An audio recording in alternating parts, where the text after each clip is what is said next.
حضرت علی فرمانے لگے میری 5 باتیں یاد کر لو، اور فرمانے لگے اونٹوں پر بیٹھ کر تلاش کرنے نکلو گے تو یہ باتیں تمہیں ملیں گی کہیں بھی نہیں، لے لو ہم سے حاصل کر لو، یہ فیض ہے۔ فرمایا ڈھونڈنے نکلو گے نہ ڈھونڈنے تمہیں یہ ملیں گی، ڈھونڈنے سے نہیں چیزیں ملیں گی۔ فرمانے لگے 5 باتیں لے لو یار حضرت شیر خدا کی 5 باتیں، آج اس کو سبق کے طور پر رٹا لگا لو، اسے یاد کر لو، دل میں بٹھا لو۔ شیر خدا کی 5 باتیں علم و حکمت کا نچوڑ، نبی پاک صلی اللہ تعالی علیہ وسلم سے لیا ہوا فیض، وہ حضور کی امت کو بانٹتے ہیں، اپنے سے محبت کرنے والوں کو عطا کرتے ہیں۔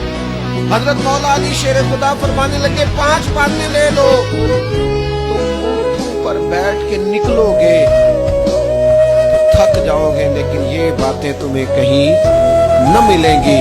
حضرت علی باتیں بیان کرتے ہیں، فرماتے ہیں پہلی بات یہ یاد رکھنا، بندے کو امید صرف اپنے رب سے رکھنی چاہیے۔ جیت جاؤ گے دوستو دنیا میں اگر یہ بات آ گئی، بچ جاؤ گے، دل ٹھنڈا رہے گا، بے قراریاں بے چینیاں پریشانیاں جان چھوڑ جائیں گی، امید صرف اپنے رب سے رکھو۔ حضرت مولا علی شیر خدا رضی اللہ تعالیٰ عنہ دوسری بات بیان کرتے ہیں، فرماتے ہیں اپنے گناہوں سے ڈرا کرو۔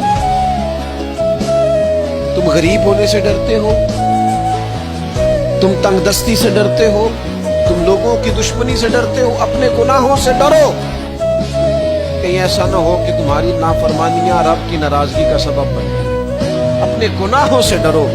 اور تیسرا مولا علی شیر خدا رضی اللہ تعالیٰ عنہ فرماتے ہیں اگر تم جاہل ہو نا، تمہیں پتہ نہیں، تو علم کے بارے میں سوال کرنے سے کبھی نہ شرمانا، پوچھ لینا فائدہ ہوگا، کسی سے بات کر لینا فائدہ ہوگا، کسی سے سیکھ لینا نفع ہو جائے گا، کسی کو مان لینا اپنا استاد، زندگی بھر سمجھدار ہو جاؤ گے، فیض یاب ہو جاؤ گے۔ اور حضرت علی شیر خدا چوتھی بات ارشاد فرماتے ہیں، یہ علماء کے لیے فرمایا اگر عالم کو کسی مسئلے کا علم نہ ہو تو غلط بات نہ بتائے، بلکہ کہہ دے واللہ اعلم، اللہ بہتر جانتا ہے۔